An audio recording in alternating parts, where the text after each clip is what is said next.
You take it. You don't question it. It's a heater at a table. You're just like, hey, why am I hitting all these bets? Why is this beautiful person talking to me? You don't question it, dog. Just fucking take it. Bro, why do I have this nice steak meal? No, I'm not sending it back. I ordered a cheeseburger. No, I'm gonna take this porterhouse steak. What are we doing? Take it.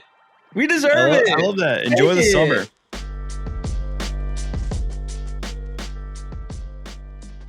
Welcome back to Beyond the Diamond Monday morning remote edition. I'm at the casa. Josh is at the office. Brian is traveling abroad. And the summer Astros, I don't know if you know this, but they're 10-3 since it became summertime. Sweet summertime. Wow, really? From June 1st on, they are 10-3. Those three losses off the top of my head. One was against Pittsburgh, one was against the White Sox, and one was against the Guardians at last day. Yeah. So there goes my light. There's your clip. And so the best thing about all of this is that we were so positive. I think we both collectively and everyone on the team said, like, once the summer months happens, that OPS starts defrosting and the boys are just finding ways to win. And it's just uniquely different in the sense of it's not like years past. It's not the golden age of the Houston Astros. Is a whole different variant. They're finding ways to win late. They're finding ways to win at home. They're finding ways to pitch their tails off and give the offense a chance to scrap a run against a Duran, against whoever's going to be throwing in a high leverage spot. And what can you say? And it is different guys doing it. It's a team effort. It's not just Yordan carrying the team. It's not just Altuve having a hot week.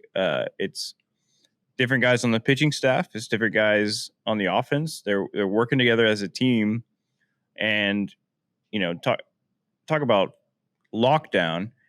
All those guys, it helps that the guys just know if we get it to the 8th inning with a lead, you get to the 6th inning, it's game over. Yeah, we just need to either get it to the 8th inning with a lead or keep it close.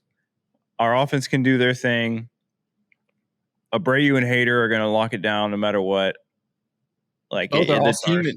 Both are all-stars. This team is just nasty right now. That's all you can say. They're hot. And this is where winning cures everything. Winning is fun. Like across all sports, across whether you're playing travel ball at 4 and you're in the show or whatever sport. Winning is fun. Winning cures everything. I haven't seen this Houston Astros squad have fun just to have fun. When's the last time they just did a standoff before a game? Like, I haven't seen that in a while. The little things that make baseball so great and the theater of it, and just the little things that take you back to your childhood playing. Well, it reminds you that, but also breaks up the grind of 162, and these guys are having fun, and you see it across the board. It's crazy because you're sitting at 41-30, a 4.5 game lead. Your superstar has missed, going to be now 6 weeks. Misdiagnosed with a fracture again. Shades of last year, but last year you had Alex Bregman just go on this torrid stretch that just said, "Hey, y'all jump on my back, and I'm going to carry you guys offensively. And we're going to go," especially after the hole you dug in. This year, it's everyone. It's everyone pulling their weight. Yes, Jeremy Pena is playing like a superstar.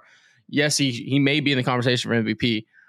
You have Hunter Brown and Framber Valdez look like Garrett Cole and Justin Verlander of 2019. You do have the superstars emerging, but everyone else is just like, hey, we're carrying our weight. It's a new person every day. Mauricio Dubon on Father's Day, right? Cam Smith the day before. Like, it just, I don't know, man. It's different. It feels different. Yeah, I mean, the squad feels like you said they're having fun. They're working together as a team. You're not just having you're not going down. That felt like a bad omen for the season. When he went down, the Astros were, I think, 1 game above 500 or 1 game under 500. And we were just kind of like, okay, that sucks, but let's just try and stay afloat over this next month. Arrighetti goes down. your fourth and fifth starters go down. Ronell goes down. Yeah, it's just like you just want to stay afloat, and they've done more than that. They're sailing the seas right now. It was not that they're out of it because they still need to make hay for the rest of June, because when the calendar flips over July, it gets a little tighter with some series. But Mr. Colton Gordon and Mr. Brandon Walter, they're on float number 2 on Louisiana. Like, put them on. They're on float number 2 because they, one, being a rookie, and 2, being a guy that was DFA'd and was with the Red Sox and gets signed by the Astros and has never been a starter.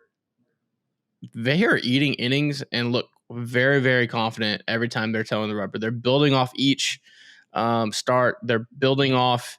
I don't know if it's just the influx of all the lefties, because if you listen to anyone post game, I think it was Bennett Souza on the radio with Robert Ford. They were talking and they were just like, yeah, Josh Hader's our guy. Like, he's our leader over there. Like, and I don't know if it's just like there's a whole lefty thing, just because there's a ton of lefties in there, and they can go talk to Josh Hader, who's arguably the best lefty in baseball and has been for a very long time. But it's just different. And it seemed like Walter yesterday, and we'll start with that game and we'll reverse engineer backwards.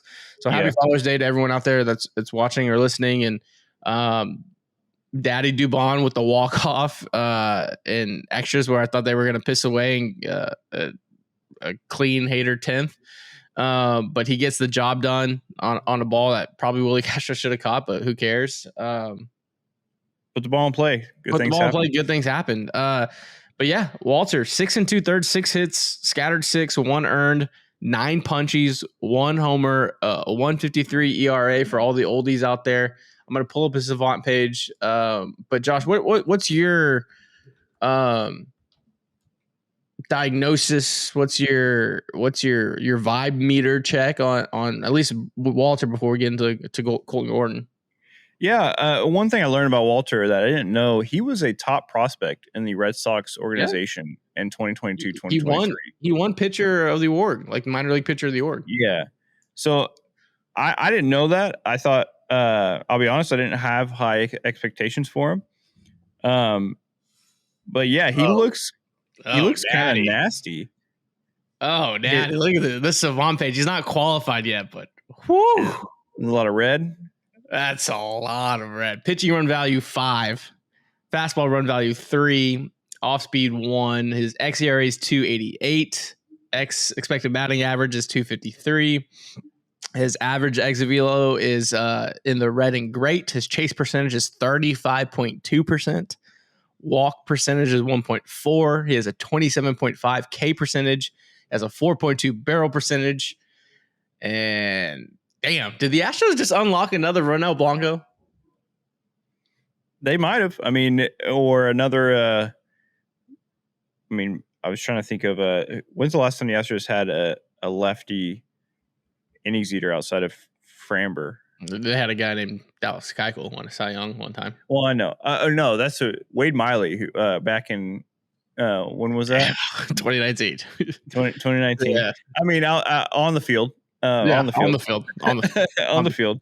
But looking at these 3 guys, Gordon, Gusto, and Walter, in June, Gordon, 11 innings pitched, 3 earned runs, 10 Ks, 2-0. Walter, 12.2 innings pitched, 3 earned runs, 14 Ks. And Gusto, 10.1 innings pitched, 5 earned runs, 10 Ks. I mean, they're going out there so far in June and giving the team a chance to win every single time they pitch. And that's all you need. That's all you can add. That's all. Yeah. Especially when and we've said it, and I don't know if this really qualified for Walter, but now I think he's in that conversation. But I specifically said about Gordon because I thought he was going to stick, and I know it was kind of rough to begin with, but it always happens with the Astros that you have this wave of a guy that you don't expect or you pencil in or you have it like on scenario C, right? Like because as a front office and as an organization, you're always thinking through everything over 162 in the playoffs and every scenario. Like if X player goes down, who do we have here to make? You have all these scenarios. I would say the Astros are definitely on scenario C with their rotation with all these injuries that have happened because you have a Ryan Gusto, you have a Colton Gordon, and you have a Brandon Walter in the rotation multiple times through already in June going into July, right? So, but when you have this thing, it just goes back to year after year, whether it was Javier to Blanco to Spencer to France, all these guys that, hey, they're in Sugarland. We know they're there. Yeah. You know you're going to do something. Eventually, they're going to be called upon. But then they're kind of thrusted upon, and it's trial by fire. And they're logged 80 innings, 90 innings in a year. They were probably only expected probably 20 and 30 in an optimal scenario. And then they're ready to go to year two. Like, and in reality, year two was supposed to be year one for them. But now, hey, year two is now year two in the show, and they're growing in the show. And so it's kind of happening again. So like next year, there's not a question mark about Colton Gordon, or there's not a question mark about Brandon Walter. If they're in the rotation, you already know. Like, and so that's what I think has helped the Astros sustain success by luck. And I don't even want to say luck because it's been arm injuries and injuries, but they've been able to backfill so luck. It's got to be a little bit of luck, but luck and skill and talent evaluation and everything, whatever you want to call it, a cosmic gumbo of just pure opportunity. They just seem to backfill every single year when something arises like this, and it only pays dividends because then you know about a Ronel Blanco. You know, like Spencer Arrighetti was, hey, is he going to pitch next year? Like this was like us talking about Spencer last year, right? Is Spencer going to pitch this year? The next year, he's like, oh, he's our three. Yeah, like, he's our number three. Yeah. Like, you know what I mean? So it's not. Well, so I think you can call it luck if you use the that quote. Luck is what happens when preparation meets opportunity. Ooh, there it is, dude. Yeah, I mean, I think you can call it. They're prepared. They're preparing for the domino effects of what happens when pitchers get injured. And when these guys get the opportunity, they're grasping at it. And you can almost tell immediately when a guy, gets about like one or two starts in the bigs. You can tell if, okay, this guy's ready, even if he gets kind of lit up, even if he gives up 6 runs. But you can tell by their mannerisms, how they're pitching, and when it gets, when there's runners on, you can see, oh, is this guy a dog and he just needs more work, or does this guy need to be sent back down? And you can kind of tell. And all three of those guys, they're dogs. Yeah. They're ready to throw strikes. It doesn't matter if it's Vladdy or Judge up at the plate, with runners on. They're going to attack. They're not going to pussyfoot around. They're going to throw a ball. They're going to throw a strike. They're going to attack with the game plan. And I think a lot of that also comes with trust in the pitching coaches, trust in the catchers, trust in the preparation of the game plan of how we're going to attack hitters. And, all I have to do is if they tell me I need to throw this specific pitch in this location against this hitter and I have a chance to get him out, I trust that with conviction so I can throw that pitch like that. Yeah. And shout out to Miller Murph again, just spinning magic when no one expects magic to be spun. And I think the other side too is just that confidence, like you said, right? And it's very easy to see Hunter Brown and Framber Valdez go be aces. And then you're like, shit. But then you also have a guy like Lance McCullers Jr. who's battled back from the edges of eternity to come back and pitch. And then that's as a fellow athlete, just be like, hell yeah, like, all right, let's go. He's done it. Let's do it. And then you have all these rookies just kind of bouncing off each other. And man, it's fun. This team is fun. And I don't know. It feels like sustained luck. It feels like they're for the first time in a long time, the Astros are winning. It's not so much a headwind. It's not so much like trying to walk up Schitt's Creek with the tide in your face. It's kind of like, hey, we're going with this. We have a nice tailwind behind us. We're going with the current. Yep. Like it's not, you're not fight like they're fighting and scrapping, but it's not like, oh, we're gnawing our teeth on this. We have to like get this running. They're like, no, we're just gonna put the ball in play, and the ball's gonna have eyes, and we're gonna get this running just because of pure baseball, whatever it is. And man, it's just fun. Like the Cam Smith walk off, like on Saturday. I've seen Carlos Correa attack that three bouncer, 4 bouncer ball up the middle a million times in my lifetime. He just wasn't positioned that way. They didn't play him that way, and the ball has seeing eyes, gets through, and Cam Smith gets his first career walk off. And it's just little things like that. I mean, even the run they generated last night on Father's Day, like to generate that run in the ninth, it's just all right. Pena gets on stolen base, get him over, get him in, and you're tied up, and that's just baseball. Yeah, I mean, I wanted to talk about this. So, how many walk-off wins do the Astros have this year? I can't even. 8? I'm trying to remember them all. Paredes walk-off homer. I think I saw Christian Walker walk-off homer. Yander Diaz walk-off homer. Cam Smith walk-off single. Cam Smith walk-off single. Dubon yesterday. That's 5. Let me see. I think that's it. I can't think of any other ones. But we're in June. We're at still like mid-June right now. I don't know how many they had last year, but I don't think it was that many more than 5. This tweet is from Schwab. 20 come from behind wins. 4-0 in extra inning games and 7-1 when tied after 8. He doesn't have the walk-off stat. So yeah, I think it's 5. I'm pretty sure it's 5. I was trying to look it up while you're talking, but yeah, I think it's 5. 5 walk-off wins by June. 3 of them walk-off home runs. 2 walk-offs in a row. Hader gets the win in both. Yeah. I mean, Hader's stats yeah. look nasty this year. Dude.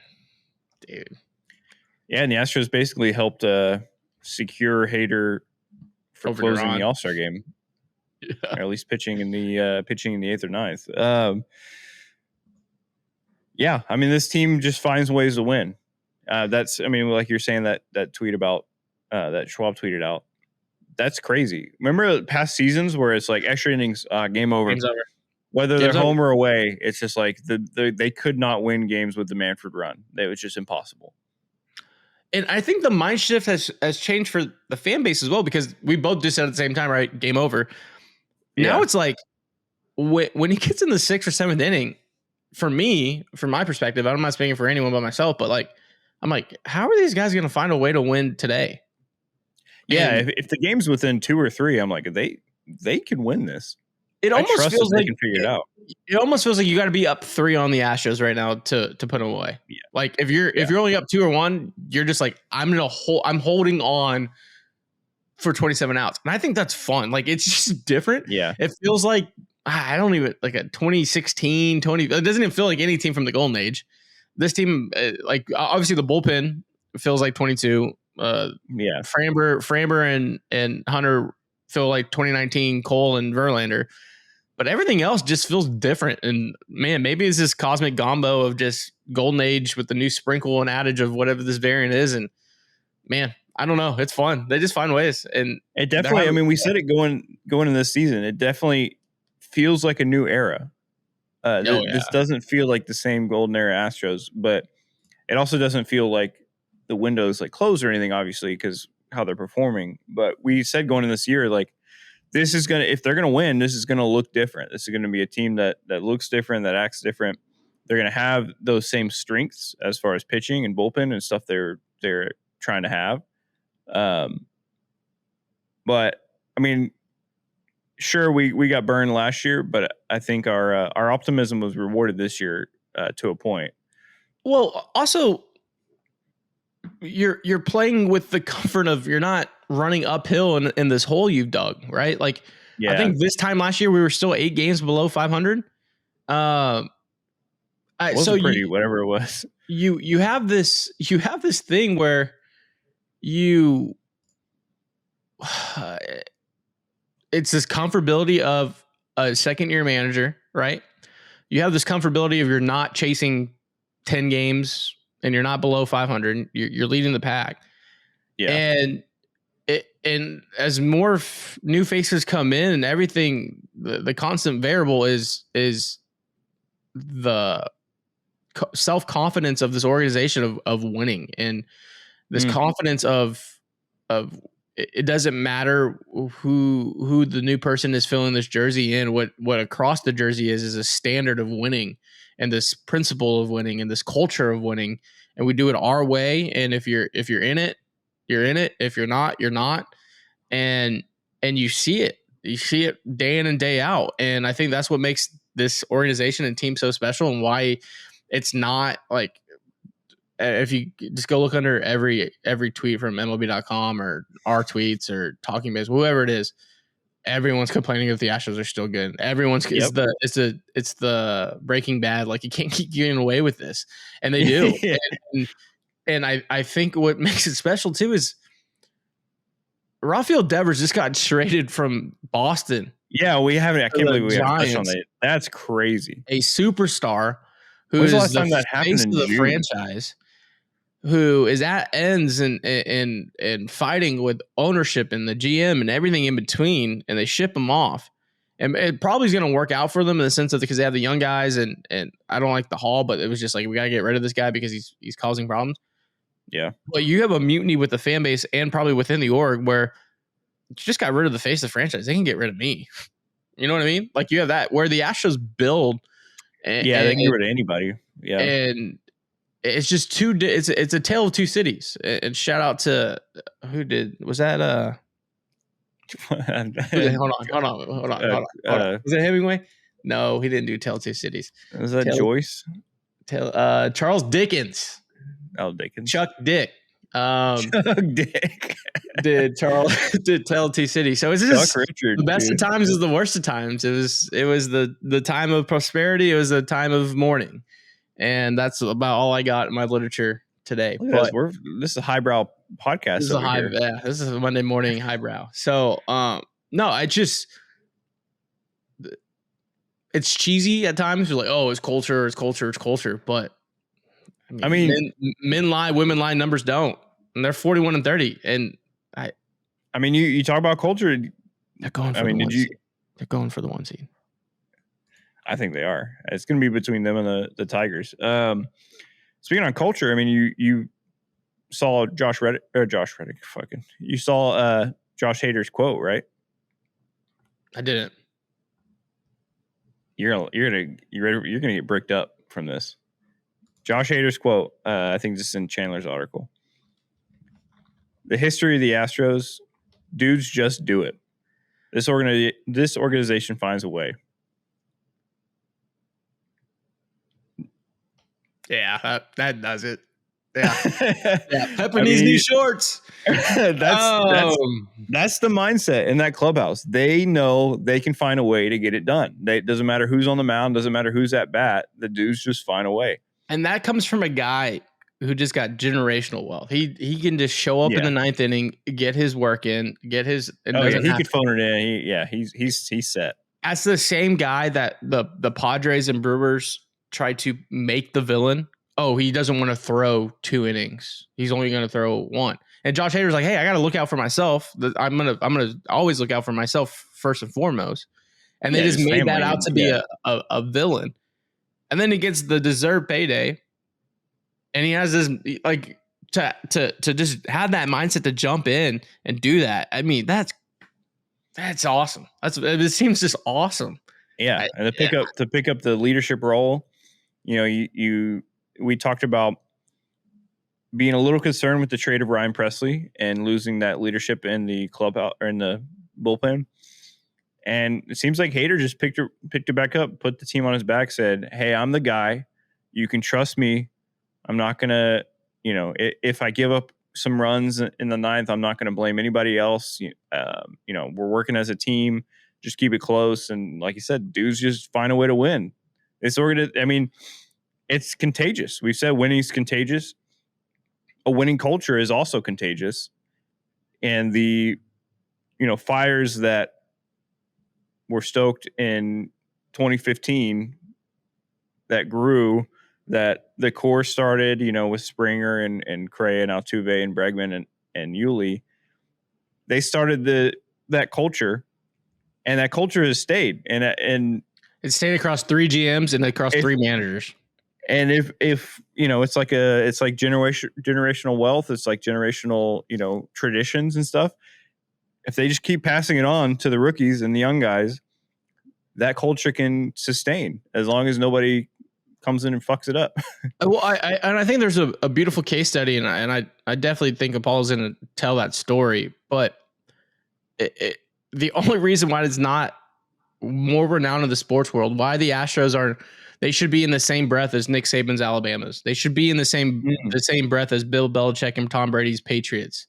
They should be in those conversations because, like you said, culture is evident, right? It should be talked about of Kobe and Shaq's and Phil's Lakers. It should be in those conversations because in baseball, it's so hard to do, and we see it year in and year out. Like, yeah, the Astros are a modern day dynasty. They're still looking for their 3rd title, but it's been a decade of dominance. And I have the numbers here. This is from @JustTheAstros on Twitter, @JustTheAstros. Astros record on June 15th by year goes back all the way to 2017. 45-22 in 2017, 46-25 in 2018, 48-23 in 2019, skipping the Mickey Mouse year, 38-28 in 2021, 39-24 in 2022, 39-30 in 2023, 32-39 in 2024, 41-30 in 2025. Yeah. What can you say other than culture? What can you say other than it's a decade of winning? You had one blip last year, and they still found a way to pull it out. Yeah. So it feels like some part of the league and part of the Astros fan base are surprised by this. I've seen multiple tweets that are like, "How is this happening?" Or like, seems like they're surprised about where they're at right now. But if you paid attention this past decade, this team knows how to win. They had one blip last year with a really tough start. And even last year when it was happening, we kept talking about 1-run losses, just little things going the wrong way. And they still managed to pull that out. This year, I want to do like mid-season, maybe the All-Star break, or maybe we even do game 81. We talk about it. But I'll just ask you this. Has your prediction changed at all for the wins this year? Don't say the amount, because we'll do a midway season update on predictions and thoughts. But has it changed? I think you had predicted 90, or you were going back and forth between 89 and 90 wins before the season. Yeah. I don't think anything has changed in the mindset. I have a tweet bookmarked, and it goes, and it's kind of crazy. It goes, it might be Stockholm syndrome. This is March 14th, but I'm so bullish on this pitching staff that if Yainer, Jordan, quotes top 3 MVP season, and JP3 elevate another level, this team is back in the 90s in the W category. Now Yainer hasn't done that. Jordan's missed 2 months, and JP3 has elevated. This pitching staff, in my mind, and it did feel like Stockholm syndrome. It just felt like these guys are good. Like they learned so much last year, even not knowing all the injuries now. They just learned so much. They grew so much by trial by fire in the show. Like, I understand teams and organizations keeping prospects down, and I don't agree with it. But I know that's their practice. But there's so much you can learn from growing in the show. Look at Cam Smith, right? Like, what's 100 games in Corpus and Sugarland and calling up Cam Smith now compared to what the last 100 games have been for Cam Smith? Or, not 100 games, but whatever it's been, right? 71. That growth in the show just means so much, and I'm still probably around the 90, 91, just because they've been on the good side of the baseball gods and luck. But I want to ask you this. I'm going to counter your question with the question. Can you go to MLB.com and go to standings real quick? Yeah. Everyone listening, everyone watching. Got it. All right. So what reads when it says the Houston Astros, what does it say? Just from left to right. like the stats? Yeah. Like 41-30. 41 wins, 30 losses. Yeah, 577 percentage. Right. No games back. 8-2 in the last 10. Streak 5-game winning streak. Okay, that's good. There's no column in there that says luck. There's no column in that says variance. There's no column in there that says, oh, they shouldn't have won that game. It's about W's and L's. It's about the Dimmies and the Joes, and it's about the W's and the L's. And it doesn't matter that of those 41 wins, 20 felt like, how did they win those games? It doesn't matter. Mm-hmm. They're W's. They're W's cemented in that win column. And you take it. You don't question it. It's a heater at a table. You're just like, hey, why am I hitting all these bets? Why is this beautiful person talking to me? You don't question it. I'll just fucking take it. Bro, why do I have this nice steak meal? No, I'm not sending it back. I ordered a cheeseburger. No, I'm gonna take this porterhouse steak. What are we doing? Take it. We deserve it. I love that. Enjoy the summer. Enjoy the summer. Enjoy the summer 2025. Enjoy it. And you go to some games, go to the next homestand, enjoy the Astros while they're killing it at home. What does he say? What is he saying? What's the mayor saying, Josh? It's beautiful. We caught the shark. It's the 4th of July weekend. It's beautiful. You come on out. Nice. You should tweet that out. Oh man. No, I mean, yeah, I'm happy where they're at. Hunter Brown punching 12 out, dude. We didn't even talk about we didn't talk about the offense putting up 10. Team is good. This team's fun. This team's good. There's like almost too much to talk about. Too many good moments, which I'll take all the time over last year where we were like, oh, if you just played that grounder differently or like whatever, like we lost by one run. Like, God, that's so frustrating to have to keep talking about. And yeah, now looking forward, they got to play 4 9:00 games in a row on the West Coast. How many of those are you making it all the way through? 2 for sure. I'll get 2 in me. I got 2 that I'll be able to tweet something out. The other 2, because I know it's going to compile. I may just stagger it. I don't know. It's going to be tough. I'm a night owl, so I'll make it through all 4. But I'm not. I mean, I'll be like laying in bed, like watching it on my phone, like falling asleep. But I'll watch them for sure. It should be on paper. Don't say it. I mean, stop. No. I'm just saying you're currently. Let's see. Tomorrow or tonight, the Astros are facing TBD, and then Tuesday. Really good starter. TBD. Wednesday. Another guy named TBD. And Thursday, another guy named TBD. It must be quadruplets pitching for the Athletics. TBD. We'll see. I don't know what that's about. Have they had some injuries or are they calling guys up? Is that what's going on?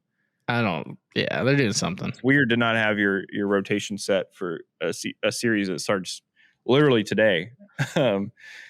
But we'll see. My main thing, knock on all the wood, light your prayer candles, do everything you can. I'm knocking on wood as I say this.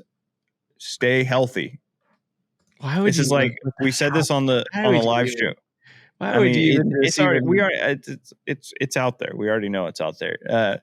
It's like when the Texans go to play at MetLife. It's the same thing. That's what I said on the what? That was it's not nowhere close to that. You're just putting this out. Have you seen the shit going down in Sacramento this year? I know the ball flies out in the day games. No, the players have been complaining consistently about the dirt, about the warning track, about the state of the grass. Like it's a problem there. The warning track is 10 foot wider than any other stadium in the league. Hey, okay. I'm just saying. I do my pregame. I get my steps in. I know that I only have 10 feet to work. I'm not just bringing it up because something I saw. I've seen players complain about it. It's a issue around the league. I'm just saying, stay healthy. Stay healthy. Unbelievable. This is on you. This is a legacy series on you now. It's not on anyone else but you. This is the Josh. It's already out there. I'm just reporting it on the podcast. This is the Josh Rose legacy series. This is on you. You have 4 games of late night baseball. You're sweating, Bubba. That's what's happening now. Unbelievable. Altuve maybe play second base this series. That's all I say. You know what? Just bang out 10 runs a game. Get these games over, done. Yeah, get guys out. Get guys out of the game by the 7th.